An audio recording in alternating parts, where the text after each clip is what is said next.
OPS பொறுத்த வரைக்கும் என்னன்னு கேட்டா, நீண்ட காலமா அவர் வந்து எதிர்பார்த்திருந்தாரு. ஆனால் அது நடக்கல. அதிமுகவில் அவர் சேர்க்கல. குறைஞ்சபட்சம் என்னை வந்து ஒரு மூலையில வச்சுங்க, என்னை வந்து ஒரு எம்எல்ஏவா இருந்திருக்கேன், என் மகனுக்கு ஒரு எம்பி, அவ்வளவுதான். அவர் சுருங்கிட்டார். ஏன் கூட இருந்தவங்களாம் வேலைக்கு போனாங்கன்னா அவர் தன்னை சுருக்கிக்கிட்டார். ஒரு எம்எல்ஏ ஒரு எம்பி அந்த அளவுக்கு இருந்தால் போதும் எனக்குன்ற அளவுக்கு தான் அவர் சுருக்கிட்டார் அவருடைய இதை.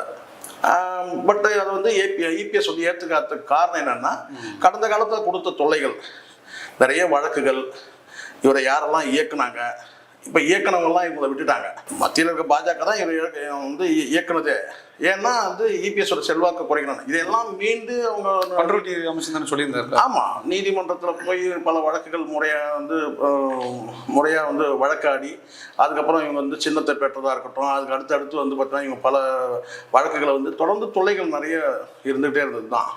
அப்படி கட்சி தலைமை இருக்குது. அது தலைமை தாண்டி வந்து பார்த்தீங்கன்னா வந்து இவருடைய கடந்த காலத்தில் இவருக்கு ஆதரவாக பேசக்கூடிய நபர்கள், புகழேந்தி போன்றவர்கள் பேசக்கூடிய வார்த்தைகள், இதெல்லாம் பார்க்கும்போது அதுக்கப்புறம் வந்து தலைமை கழக அலுவலகத்தில் உள்ள நுழைஞ்சி வந்து சூறையானது.